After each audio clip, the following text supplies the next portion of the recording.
Welcome back to my shop. My name is Jeff Jewitt, and in the last video that I did, I showed you how to do a very standard nitrocellulose lacquer finish on an acoustic guitar. That's the type of finish that you'd find on a Martin, a Guild, or a Gibson. In this video, however, what we're going to do is we're going to step up your finishing a notch, and we're going to show you how to do a two-component, or sometimes called catalyzed urethane finish.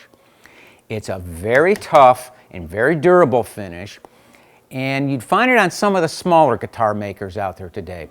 People like Ilva, Bourgeois, and Goodall, just to name a few. Now, just as with nitrocellulose lacquer, this finish is spray applied. You need a safe area to apply it, and you have to do it properly. What makes it a different finish than nitrocellulose is that you have to be a little bit more diligent in mixing the components and using them. The components are a little bit more hazardous than nitrocellulose lacquer. So, let's show you the components that we're going to be using, some of the safety equipment, and then we'll step into the finishing booth and start putting this type of finish on this copy of an LOO that I made. In a typical lacquer finish, like what's on this OM, what we do is we apply a product called vinyl sealer to seal the instrument. Then, on the open grain walnut, we apply a product called pastewood filler. Pastewood filler is a product that's designed to fill the grains so that we get a glass smooth finish so that we can then apply our gloss top coats. In a catalyzed urethane finish, the procedure is pretty much the same, except the pastewood filler stage is replaced by a product called polyester. There's a lot of advantages to polyester, but for guitars, there's two main ones. One, it's totally water clear, so it won't change the color, which is nice on a figured wood like this figured mahogany. The second benefit is that it doesn't shrink. It cures by a chemical reaction, and once it's cured, it doesn't change. And that's a real benefit on guitars such as mahogany or rosewood, because 6 months, a year, or even 2 years down the road, you won't see any pore telegraphing come back and show through the finish. The urethane finish that we're going to be applying to this rosewood LOO consists of 3 products. The products that I use are made by Ilva, which is an Italian company, but they do have distribution here in the United States. I've used these products for over 25 years on both guitars and furniture. They're good products, I trust them, and they have great technical staff. Now, if you live in a different country that doesn't have Ilva products, you might have to search a little bit, but basically what you want to look for is products to do a two-component urethane finish with a polyester base coat. I'm going to talk about the 3 different finishes in a little bit more detail. Now, one of the other things about Ilva that I like is that if you ask, they will send you out a schedule book. And we're going to be following the schedule book on page 11, which is the clear polyurethane wet look system. And it gives you all the product mixing instructions, ratios, dry times, sanding, and all that kind of stuff very conveniently on one page. The first product we're going to apply takes the place of the vinyl sealer. It's called an isolante or a barrier coat. It's 2 components that are mixed together, applied, allowed to dry. Then we'll go ahead and apply the polyester base coat. The base coat is mixed from 3 separate components and then uses acetone to thin it. When that's dry, we'll sand that back so that we have a dead flat finish. The last stage that we'll do is we'll apply the 2-component urethane top coats.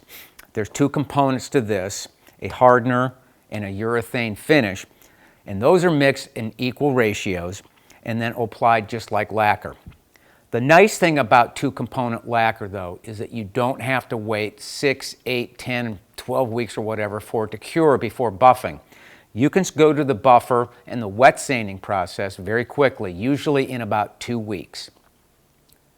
Let's talk about these products, the equipment that you'll need to apply them, and the safety equipment in a little bit more detail. The big difference between using products such as these and something like lacquer is that these products are sold in different components and they have to be mixed in specific ratios before you use them. Now fortunately, Ilva gives you some nice instructions and guidelines for mixing. I use mixing by weight. For me, it's a lot easier. So I use a normal kitchen scale to measure. You'll also need some clean mixing containers, something to mix with, some rags.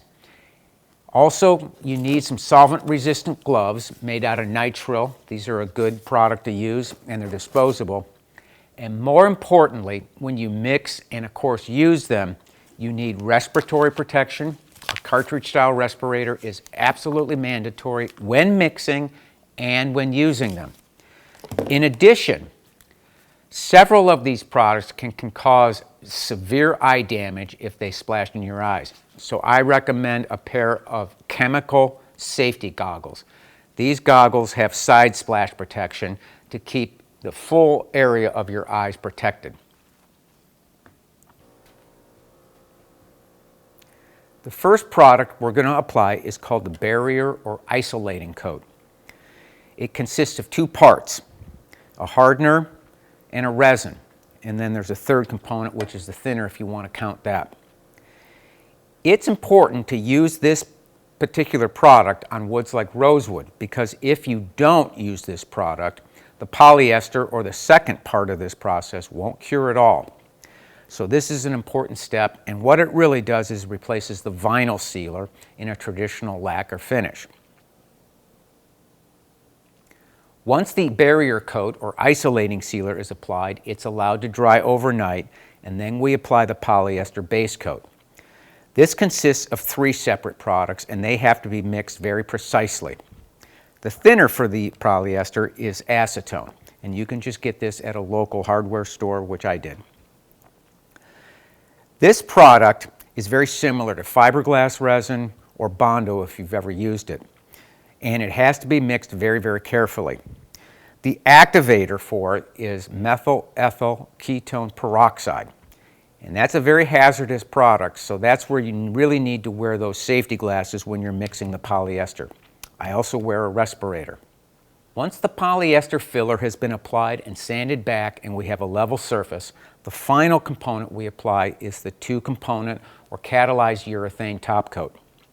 This consists of two components, a resin and a hardener, and then also a thinner if you have to adjust the viscosity. Now, it's really important that when you use this product that you work outdoors if you don't have a spray booth, or in a spray booth, and wear a cartridge-style respirator. I'll talk a little bit more about respiratory protection when we get to using this product, but it is a hazardous component and you have to take care when using it. To apply these products, you can use the same equipment that you use to apply lacquer and other finishes. But in this video, I'm going to introduce you to the 3M PPS system.